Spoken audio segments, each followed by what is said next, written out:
The Iron Mask, which is this the Iron Mask Mystery of the Dragon Seal, 18th century Russian Chinese romp starring, well, technically starring Jason Fleming, Jackie Chan, Arnold Schwarzenegger, appearances by Charles Dance, Rutger Hauer's in there as well, one of his final roles. So this is actually a sequel to a 2014 film that was released here as Forbidden Kingdom, although both of these films have got multiple titles. Multiple, I mean, many, many, many titles. So Iron Mask finds Jason Fleming's map maker teaming up with the Russian Czar in the Iron Mask to battle a face-swapping witch who has imprisoned a dragon whose eyelashes make tea. Really, that's about as much sense as it makes. Here's a clip.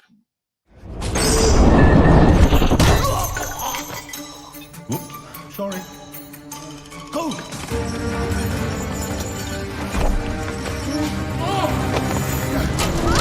Calm down. Please, don't let go of me. In 500 years, no one has ever escaped.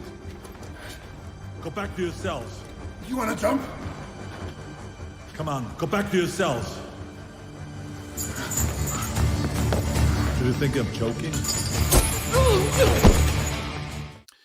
Now, at the end of the movie, I had about as much idea about what was going on as you probably did at the end of that clip. And to be honest with you, I'm not sure that anybody else making the movie had any much more idea than that. The main thing to say is that although the publicity images have got Arnold Schwarzenegger and Jackie Chan front and center, they are very much supporting players. This is, Jason Fleming is actually the kind of the lead character. It's a mishmash of kind of slapstick wire work, comically bad dubbing, which makes everyone, no matter what language they're speaking in, original, whatever, it makes everybody sounds like they're speaking in a second language. Incoherent plotting, some very shonky CGI seascapes and landscapes.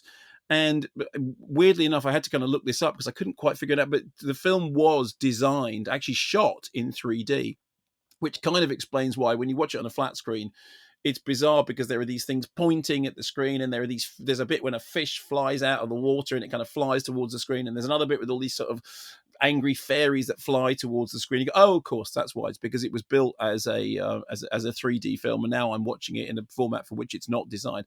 There are some movies that actually, when you watch them on the on the home viewing format, it's perfectly fine. In the case of this, I think that it must have been a very different experience seeing it on a great big 3D screen. It still would have been all over the place. And the fact of the matter is that there is one fight scene really between Arnold Schwarzenegger and Jackie Chan, who are the film's major selling points, but the rest of it isn't to do with them. The rest of it is to do with a whole bunch of other stuff that honestly didn't make a load of sense. So there are occasional diverting moments, but not very much.